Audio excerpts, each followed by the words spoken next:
I would like to now call upon our next speaker, Mr. K.K. Dhawan, Vice President IR class. Mr. K.K. Dhawan served approximately 24 years in Indian Navy, handling multiple roles, including heading the training establishment of Indian Navy.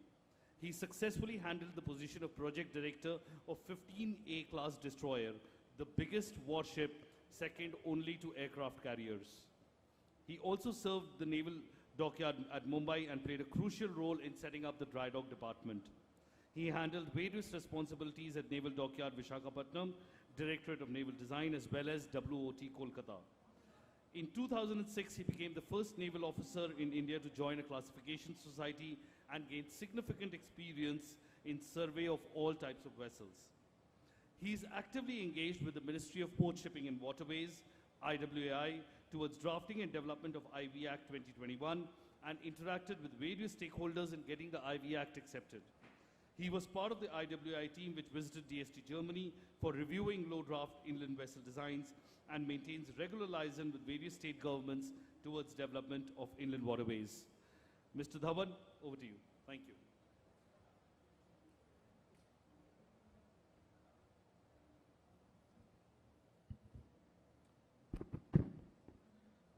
Thank you, Jeffrey, for the nice introduction.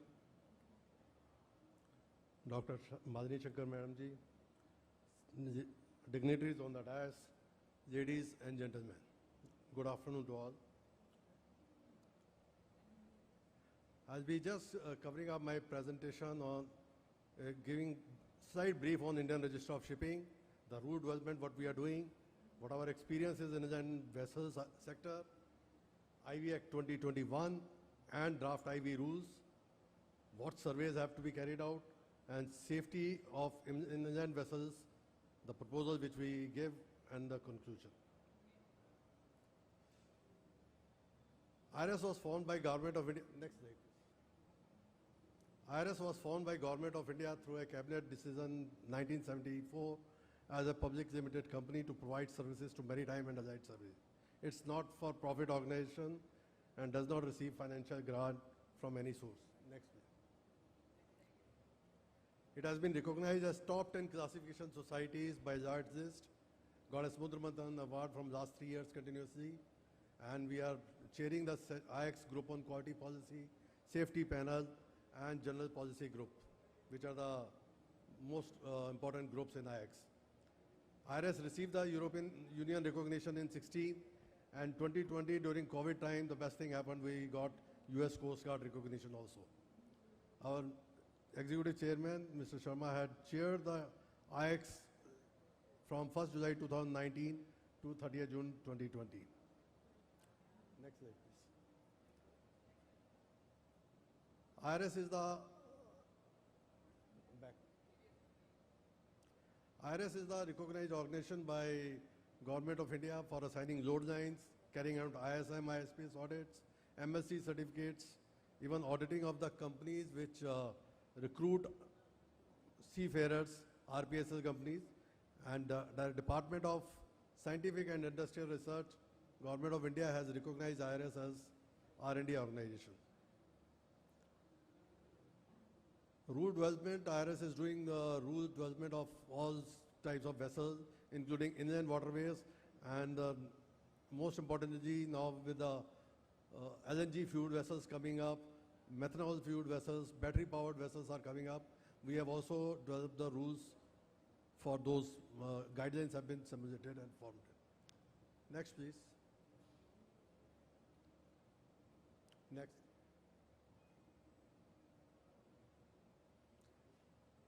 IRS had been involved with the Inland Waterways Authority for drafting the IV Act, the IV rules, even preparing the technical specification as required, carrying out surveys and certification of inland vessels. We are also verifying the compliance of IV vessels for operating in 5 nautical mile regions, and DST Germany designs have been reviewed by IRS. Next, please. Just to bring out, Andaman administration had certain issues regarding some boats capsizing, and that is the time Ministry of Shipping and Andaman administration had asked IRS to carry out surveys of all their existing boats. So we had all vessels which are less than 15 meters have been surveyed and being surveyed by IRS annually. At this moment, more than 3,000 boats operators and boats are being inspected in Andaman administration. Similarly, we have signed a MOU with Assam government to survey of their vessels and preparation of technical specifications. Now I'll come on the IV Act 2021.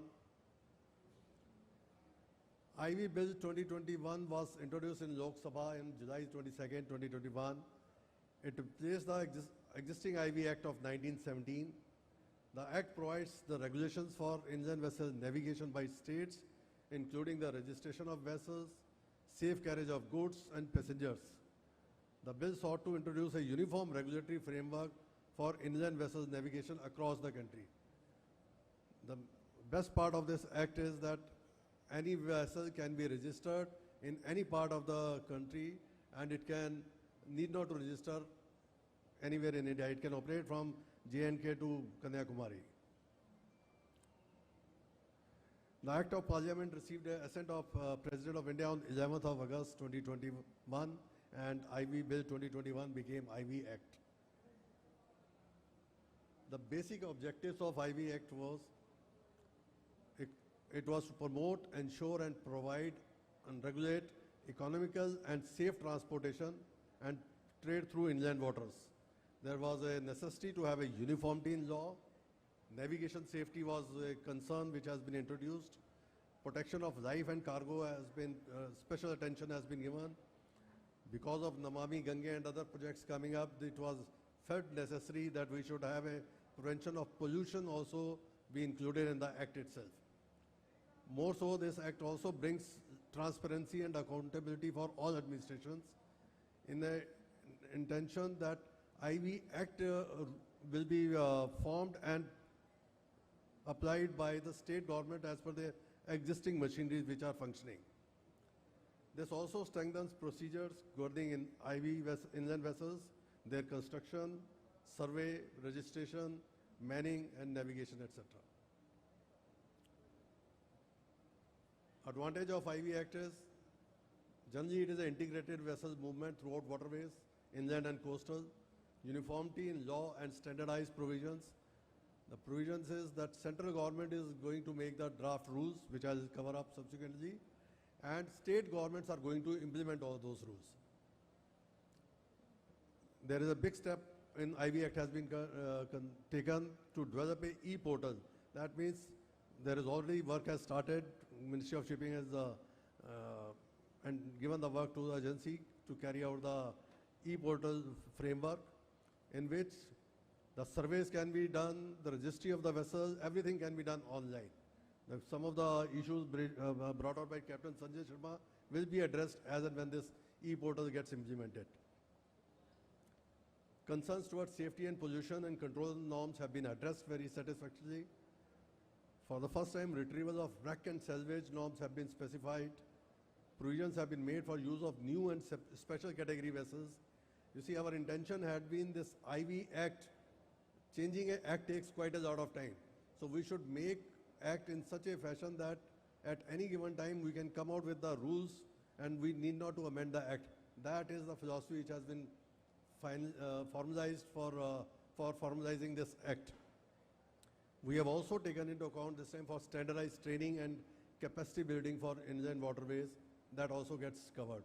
Even we are also covering in future if seaplanes or LNG fueled vessels or gas fueled vessels come in, those provisions are also have been given in the Chapter 16 of the Act. On the IV rules, in order to implement the provisions of the IV Act 2021, various rules had to be made, prepared and notified. The intention, as I mentioned, the draft rules have to be made by the central government. They have been prepared, and we had a lot of discussion with the stakeholders. We had rather forwarded the draft rules to all the stakeholders by IW had forwarded. We received the comments from them. All those comments which were feasible to be incorporated has been incorporated. Thereafter, after the incorporation of comments, again we had forwarded those draft rules to all stakeholders to get their inputs. And we had, during the lockdown time, 2 meetings, virtual meetings were conducted, where we spent morning to evening discussing on the IV rules and covering all the issues which was raised by the stakeholders. And we are saying at this moment, while looking at the draft rules which have come in shape, has taken the concern of most of the stakeholders, until unless these rules were contradicting, or suggestions which were coming contradicting the requirement of pan-India movement. If there is nothing conflicting the basic requirements of the Act, all the suggestions given by various states and the maritime boards were incorporated. The rules have been, for pre-publication, they were put up in the Ministry of Shipping website. We rather received a lot of comments from the citizens itself. Some of the comments I could recall, it looks to be from the crew, because this is the first time in the rules we are bringing out the accommodation rules also. What should be the minimum standard? And at least 40 to 50 comments we have received from the stakeholder, from the crew, looks to be, those who have talked, good ministry is now taking care of the accommodation also and the comfort of the crew which is operating in inland vessels. At this moment, the rules have been sent to various ministries for their discussion. Ministry of Law is interacting, and hopefully these rules will be placed in Parliament and cleared soon. The 10 rules which we have drafted and which are going is now design and construction rules which have come in, survey and certification, registration and other technical issues, manning there is a separate rule, crew and passenger accommodation is a separate rule has come out it. For safe navigation, communication and signals we have brought a separate rule. LSA, FFA and pollution control, there are separate chapters, so separate rules for itself. And the first time we have brought out the rules on the insurance, limitation of liability, inquiry and investigation, who's going to do wreck and salvage, whose responsibility will be to remove the wreck and salvage. All those points have been taken into account. Next, yeah. These rules shall be applicable to all engineering vessels which are getting built new after the promulgation of IV rules. So that means, unless otherwise notified by central government, these rules shall be applicable to whole of India. We have, as mentioned about special category vessels, requirements pertaining to special category vessels as identified in Chapter 7 of the IV Act shall be in accordance with dedicated rules for them. Dedicated rules will come out, which may be notified by central government subsequently. Like types of vessels, like air cushion vessels, hydrofoils, seaplanes, etc. are considered as special category vessels. There's some confusion in the industry which I just want to clarify here. These rules will not be applicable to existing vessels except for certain categories where it is the safety is informed, like LSA and FFA, or they will become to the existing vessels only and only if they have undergone a major modification. Major modification which can be certified by designated authority, which is in this particular case, state government is the designated authority, that these modifications have been carried out and they have to now apply for the new rules. And even in the rules we have defined what is the major modifications, like change in gross tonnage of the vessel more than 10%, change of vessel type has been changed from bulk carrier to become a gas carrier or something like that, or change of propulsion system, main engine, type of fuel, etc. If it is getting changed, that will be considered as a major modification. Now, survey of vessels, again it has been defined category of vessels. There are 3 categories of vessels which has been formed: Category A, Category B and Category C. Category A vessels is all those vessels which are 24 meters in length. However, we got an input from Cochin, a very positive input, that there are houseboats which are more than 24 meters but still can't have this kind of stringent requirements. So that was deliberated as per the suggestion. The houseboats, which are more than 30 meter, have been brought in as category A vessels. Even vessels carrying more than 50 passengers of 300 GT, which is also under deliberation to make it 300 or 500 GT, that is also being discussed. All other vessels which are required for towing other vessels are category A vessels. Vessels carrying petroleum goods, chemicals or liquefied gases, or carrying dangerous goods, they all will be categorized as category A vessels. When we say category A vessel, what does it mean? It means that this category of vessel has to be built under the supervision of classification society. The plans have to be approved and inspection, and vessel has to be certified and maintained in the class of any of IX member societies. That is the criteria for category A. I'll come to category B later. Category vessels are which are neither coming in category or category C. They are considered as category B vessels. The difference between category B vessels is that vessels have to be designed and built as per the class requirements. However, maintaining the vessels in class is the prerogative of the owner, or they can get it surveyed from designated authority. It is both ways, it is acceptable. But construction has to be as per class rule requirements. The category C vessels are vessels which are designed, which are less than 10 meter. They can be designed, constructed or maintained either according to the rules under the survey of class society, or it can be made as per the standard designs which are available and can be approved by designated authorities, and who can also carry out surveys and maintain these vessels. So this is the difference of three categories of vessels which have been introduced in these rules. For implementation of structured rules, there have been zones which have been defined, like zone 1, zone 2, zone 3 are the basically definitions which have come in the act itself. Any zone 1 is a vessel which is going to operate in areas where significant wave height is more than 2 meters. So their construction has to be more rigid, especially the vessels which are going to operate in inland waterways as well as coastal may go to zone 1 category. Zone 2 category is wave heights are less than 1.2, and zone 3 is 0.6 to 1.2 meter is zone 3 category. The survey nomenclature has come in this act. As per the act, IV rules, it has framed. There are initial surveys have to be carried out for the new construction vessels. There will be annual surveys concept has been introduced once in 12 months within a 3 months of cycles available for marriage date. Dry docking of survey has to be done twice in 5 years. Occasional survey, if there is any damage, it has to, that occasional surveys will come in. And after completion of 5 years of certification cycle, the renewal survey will be carried out.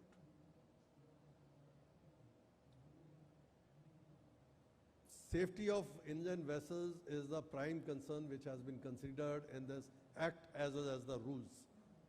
There have been incidents happening. Recently, one incident happened where a lot of lives were lost. Even in Assam, there was an incident, almost people died. Now, to avoid incidents of sinking of vessels in inland waterways, it is proposed, and we are giving this proposal that technical specification preparation, evaluation, and classification and specification survey during construction of new construction vessels should be conducted by classification society. As I mentioned, category A vessels mandatorily should be class societies, and existing vessels, as and when owners are comfortable, they should get their existing vessels verified that they are meeting the safety requirements. Just concluding my presentation in the end, I'll just say to ensure safe operation of inland vessels and promote safety in inland waterways. And I think to give momentum to the Q&A session, we are having the first question coming up from the dais itself. So ma'am, would you want to? Yeah, thank you. I thought I'll just kickstart the Q&A by a question to Mr. Dhawan. I think his presentation, you mentioned about the survey, the and there were category A survey. My question is in two parts. In category A, there were certain subcategories of, let's say, it applies to more than 50 passengers. It applies if it is more than 300 tons. So is it any one of the above, or it has to be, for example, if it is 100 passengers or 60 passengers but only 200 tons, does it still apply? Or is it above 50 passengers, above 300 tons? Thank you, ma'am. Thanks for the question. Well, category A vessels, there are 6 categories which we have indicated. If a vessel is following any one of them, then it is a category A vessel. Part B to that question is, again on the survey, the entire rules apply to only new vessels or vessels undergoing major transformation. So there were 3 to 4 types of survey. There was regular survey, sudden survey. So for the existing vessels, does the annual survey apply? As ma'am, what I had brought out, the surveys or these rules will be applicable for only vessels which are built after the rules have been published by Government of India. So survey requirement as of now, till the time central government does not notify it is mandatory for existing vessels, it may not be applied. The reason is the interpretation down the line in the last mile. It has to be very, very clear. Otherwise, there will be different interpretations depending on the person in the last mile. Right. Thank you. Thank you. Thank you, ma'am. Open to questions. Yeah. Hi. My name is Naveen. I am representing PwC. So my question is to Captain Sanjay.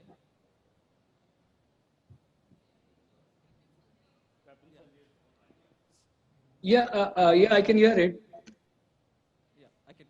So my question is, we mentioned about discharge of oily water into waters, which is prohibited. But there could be an accidental discharge as well. So do we have any SOP for that? No, is that it? Yes. Yeah. Okay. So basically, what happens the rules talk about the normal discharge. What I have read it through that. Through the oily water separator and all. And for the accidental discharges, it comes into emergencies. And of course, there has to be emergency processes. I'm sure, it is not defined here, but then there will be emergency processes like what you have on the merchant ships, the SOPEP and the oil booms and kind of stuff. Generally, all these are implemented by the port authorities itself. If it is within their port limits to contain the oil and to rescue the pollution. Okay. Okay. Thank you. Thank you. I think the gentleman here has a question. My name is Captain Steve Prakash. I just wanted to ask Captain Sanjay Sharma. We are mentioning about 15 ppm, which is applicable to the sea water. But in the river water, it will not help us. It should be zero discharge. Yes, sir. Absolutely, sir. That's what I presented in my presentation. Also, I had pointed it out that the rules say that it's going to be that will be getting in conflict with the rules which are applicable to the Ganga at the moment. Absolutely, sir. Absolutely, sir. That is what I had pointed out, that the rules say that it can be discharged through the 15 ppm, but again, the local municipality rules, the zero discharge policy, I gave example of Kevadia, you gave example of Ganga. So yeah, that needs to be addressed, and somewhere it needs to be incorporated in the rule that the local municipal administration rules, take precedence over the discharge of the oily water or even the sewage. That's going to be difficult for me to implement to a ship owner. The gentleman there has a question. Again, me? My question is addressed to Mr. K.K. Dhawan. Good evening, sir. It was a pleasure listening to you. My question is regarding the construction of the vessels. Also, Mr. Fukan echoed the same sentiments. Are we considering of designing vessels, shallow draft vessels, and also air lubrication for the hull so that we can reduce the fuel cost? Yeah, thank you. Designing of vessels and vessels getting built under classification, even shallow water crafts, will be a necessity because you know the kind of water depths which are available in our rivers. So shallow water draft vessels designing will be a thing for the future. Rather, if you recall, I can give an example. The Inland Waterways Authority had tied up one company, DST Germany, who had given 10 different kind of shallow water designs which are available in Inland Waterway Authority website, which is free of charge. You can pick up those designs, which they are for cargo vessels, even passenger vessels, and draft limitation was around 1.5 to 2 meter maximum, which they had designed.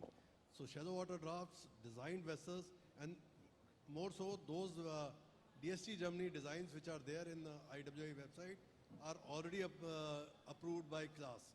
IRS was involved with DST Germany as part of IWA team to ensure that whatever design they are giving, they are certified and approved by class. So those designs are available, but yes, shallow draft designs are in thing for operations in national waterways. We have to do that. Yeah, excuse me, sir. Wow. Oh, My name is Octavio Rodriguez from Captain of Ports, Goa. Yes, So my question to you is about the category of vessels, which was already put up before. Category A vessels, there is a big issue with this, especially in Goa. Why? Because most of the vessels, here, the vessels which are 25 meters above and also carrying the passengers of 50 passengers, they should be under category A. And it has to go under the class certification. Here there is a big issue. Why? Because most of the vessels in Goa, they are operating in a zone which is less than 0.6 meters wave height. It is in the sheltered waters. So now here, most of the stakeholders are going to have a big issue to bring the vessels under class. So here you need to give some relaxation or some consideration. You have to change something here. Like suppose category A vessels, only those vessels which are not going to ply in zone 1, then they cannot be under IRS class or any other class. Or other option for this, why do you want to have only IRS class or IACS class? Why don't you have a competent officers who are competent enough to survey the vessels in the port department itself? You have to rethink on this because we are going to kill the trade also here. So please see into this issue also, sir. Yeah, Captain Rodriguez, well understood your sentiments of the vessels operating in Goa. But yes, you see, I had shown in one of my slides 2 vessels which were sunk and we lost lives. Intention of categorizing the vessels based on their requirements, passenger carry capacity, it was made mandatory. We had a big deliberation. This query of yours had come to us earlier also with Inland Waterways Authority. We sat together. We literally deliberated on your points. And it was finally decision taken at higher fora. I am just drafting the rules. And where it was decided that safety of the personnel is more important than the economics of it. That was the reason based on which it was agreed that category A vessels, which we can, what I have brought out in the presentation, are required to be vessels who should be certified by classification society because of the safety aspects of it. As your suggestion that why not competent officers? Well, we have given option to that category B and C that designated authorities can decide whomsoever they put as a competent officer to carry out the inspection of those vessels. But restriction of category A only has been kept with the class just to ensure that even one life is saved. It is much more important than a few thousand or thousands of rupees. That's a view which was taken at the highest level and agreed. thank you, Dhawan sir. Thank you. Next question. Good afternoon, sir. This is Captain Chandra from IMU. And question is to Dhawan, sir. question is to Dhawan, sir. Regarding the zones at the river, significant wave height, what has been projected, has it taken into account the dynamics of the riverways and the water and the connectivity, particularly Brahmaputra, Ganga, they are all different, even in the Juari rivers of Goa. Has the significant wave height been taken as empirical value for all as the same, or it is different because these wave heights are dependent for insurance claims as well? So are they all universal for the river waterways, or they are having the dynamics of different rivers? Well, zones as what we have defined is again basically is taking care of inland waterways as well as the zone 1 will become applicable mostly for inland waterways who are going to do even river sea kind of a operation and going to go to do the coastal ways also. We are saying that this act basically has brought out a uniformity in a way that it can be surveyed anywhere, or vessels can operate from place, as I mentioned, from J&K to Kanyakumari, vessels can operate. So there are patches in between where they have to cross zone 1, but that is a choice of the owner. How does he want his vessel to be certified? What is his area of operation? What is his interest? Based on that, those can be done. I'm sure insurance concerns hopefully have been addressed because I'm not expert in insurance, but we can assure you we took the views of like Captain Rodrigues. He had given very inputs on the insurance, and Captain Sanjay Singh. They were very active, and we have taken all their inputs because we were new on that topic. So we thought it as a task that we should take the views of the expert and get it done. Yeah, thank you, sir. My concern was only the heights, what you mentioned, because heights are relative to fetch and other dynamics. Thank you. Thank you. One more question to Mr. Dhawan, sir. In the rule of manning, COC validity has been missed out, sir. Which we had also advocated that the COC should be valid for 5 years, and it has to be renewed every 5 years by conducting a revalidation course so that they can get updated and they remain in the line with what is happening, sir. But in the rule which has been now put on the website of the ministry, we do not find that the validity of COC is there, sir. Sir, if you notice, yeah, I know perhaps the validity has been missed out, but there is a new thing which has happened, like your institute like NINI is going to get benefited because training and training institutes is a new thing which has been identified here, so that we are going to identify in each state which all training establishments are there who should be able to train our crews, so that there is a uniformity everywhere. But the validity COC validity is the valid point, sir. It has to be there, sir. I'll it just cannot check be with missed out, sir. My request to you is this, that you must consider, sir. Please, sir. Sir, I'll put up your point to the authorities. I think we have. I would like to give an input here. The validity of the COC, it's actually a pertinent question raised by Captain Shri Prakash. And yeah, just to add on to this, Maharashtra at least has got a validity of 5 years, and we have also started the revalidation course, which as per the MOU, we have a MOU with IMU Mumbai Port Campus. Madam Malini Shankar Madam was actually on the forefront to sign that MOU, and that has actually resulted in having a revalidation course being conducted at the LBS College, IMU Mumbai Port Campus. So as the gentleman, Captain Dhawan said that, we're going to have institutes all across. My belief is that all the institutes, IMU campuses wherein we have it, probably a similar kind of MOU would be satisfactory so that we don't have to replicate the wheel again for the IV trade. Thank you. Thank you, Captain Sharma. Again, this is for Captain Sharma. It is general question which basically pertains to perception. Now, in the manning rules, various categorization of for certification has been given, like 300 GT and above, those type of things. How will that impact or affect the existing sailors who have got a COC?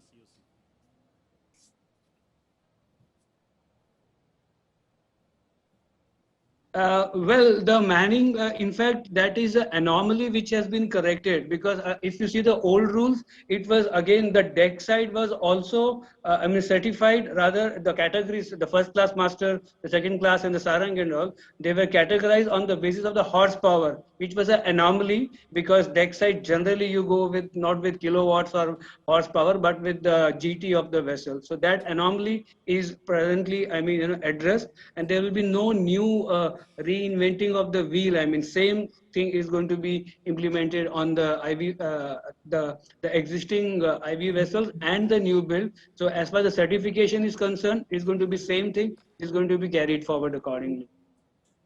Thank you. Thank you. As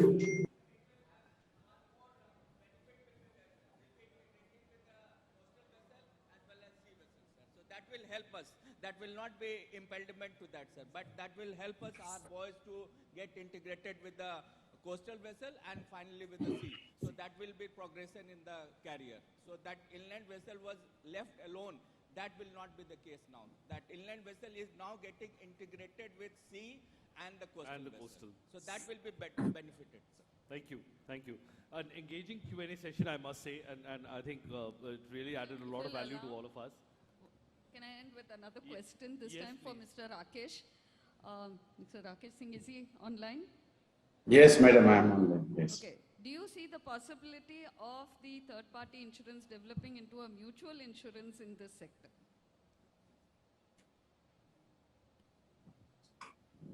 Madam, as I mentioned earlier, that the third-party liability insurance ecosystem India has not taken off, despite a lot of efforts and initiative by your own office also. So what we think, because of course the values involved and the kind of risk they cover and that lack of technical expertise that we have in India, what I foresee is that we can make a very good beginning, because here the liabilities are small, exposures are small, you don't need to have to go out for reinsurance. And since the ship ownership can be one ship, two ship, and number of ships, so I would not suggest going for a mutual club. We rather have a fixed premium club, because a mutual as a concept also will not be acceptable to IRDAI in India. Okay. Thank you. Thank you, everyone. I have raised my hand. I have raised my hand. So I need to, that was a question asked, but I also say something. With your permission, madam. Can I? Right. Thank you. Sorry. Yeah. I said, please. Thank you. Madam, Dr. Mali Shankar, I was quietly listening to the questions and suggestions being made by various stakeholders.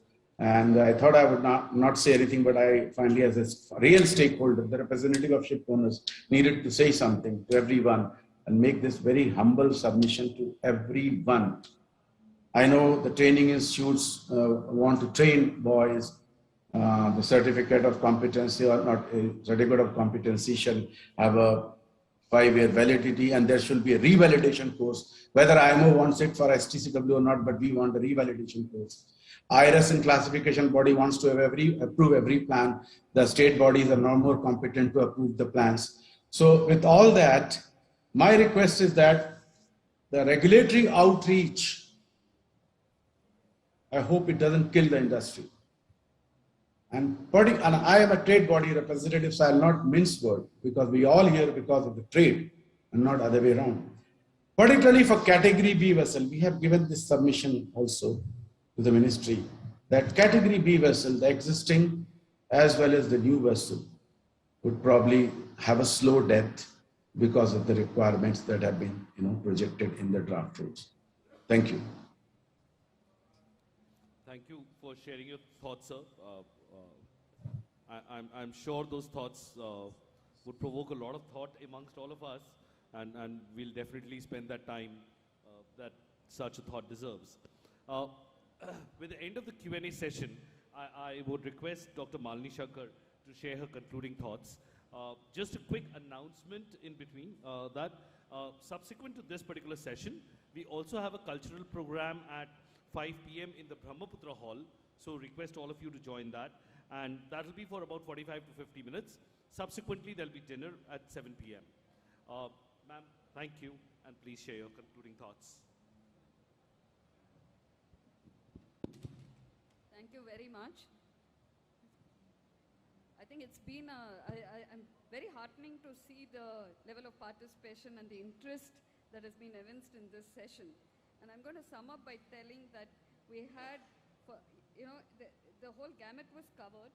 IRS with the drafting of the IV Act as well as IV rules. Then we had reservations or challenges being expressed by both, partly by the Maharashtra Maritime Board and partly by IWAI itself in its implementation. There were specific reservations or specific concerns which were expressed, but then that was also compensated by Assam government saying, yes, I mean, the message that I got is, yes, we are ready to go and we are prepared and just give us the rules. And I think that's really heartening. And of course, finally we had input on the insurance. We also had some interesting questions. Some of it was answered, but then there was some like saying, it ended with, will the category B vessels be threatened by these entire rules? That's given Mr. Dhawan some food for thought for the next few days. Very valid points in saying that the rules that are there in the IV Act should be compatible with the prevalent pollution control rules of the municipalities. It's a very, very valid point.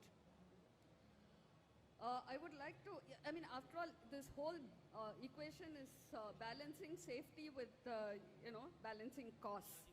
Safety versus cost, but I'm sure this was the case when the seagoing vessel conventions were developed. I'm sure it developed little by little. It's not overnight that you just say the cost doesn't matter, safety is all important, but we have to move towards that. And we have to remember that unlike seagoing vessels, the inland vessels concern passengers, concern human beings. A majority, a huge, mammoth majority of the seagoing vessels carry cargo. Crew is important, but they're majorly cargo, whereas when you look at the inland vessels, I'm sure a whole lot of them carry passengers and carry human beings, and that's why it should actually be much more important in terms of human factor. The critical thing is, if you look at the larger picture, I would divide it into two parts. One is, what is it for the state? When I say state, it's any state, including the nation as a state, and what is there for the individuals. When you look at the state, it's all about creating employment also, besides everything else. I mean, we can say that we are going to transport goods, we are going to, rationalize the cost of logistics, etc. But ultimately, it's a country with a huge population. A huge population that does not have employment, sufficient employment. So it's all about employment and a multiplier effect through transport and through tourism, and it will actually mitigate migration. There are lots of people from the Northeast who are migrating against their wishes. I don't think any Northeasterner wants to leave the Northeast, beautiful Northeast, and go somewhere for work. But it forces them to go because they do not see a livelihood here or an adequate livelihood here. I think it's about employment and multiplier effect for the state. At the individual level, yes, today it will look like all these rules will add to the cost, but I think if you think it through, there is a safety factor that builds in, and once, as a person who is concerned about safety, and as you move up the GDP scale, there are more concerns about safety and less about cost. As it becomes safer and safer, more and more people will be seeking this water transport, both for goods as well as, especially for passenger transport. That in turn creates a bigger demand, and that in turn would create employment. So these are the far-reaching effects of inland water transport. So let's remove the blinkers and let's look at the larger picture and see, these rules, first of all, it's very clear it does not apply to existing vessels. So there a concession is already there. But as we go on, I'm sure the rules will be fine-tuned. We accept all these safety rules in aircrafts, because we are traveling in them, our friends are traveling in them. When it comes to boats and vessels, we say we forget the crew who are traveling on them, and we say cost is three key factors, a bottom line. We have to be concerned about the crew, but also it will be carrying passengers, so we have to have a greater concern and work towards this. We will have to together put our hands together to make this work. There could be some minor modifications which we introduce as we go along, as we start implementing. And with these words, I would like to thank all of you for being here and patiently listening. And I would like to thank the organizers, Vicky, and the ministry for giving me an opportunity to share my views in this podium. Thank you very much. I'd like to invite Mr. A.K. Mishra, Director IWAI, to kindly come on stage and felicitate Mr. Dalani, please.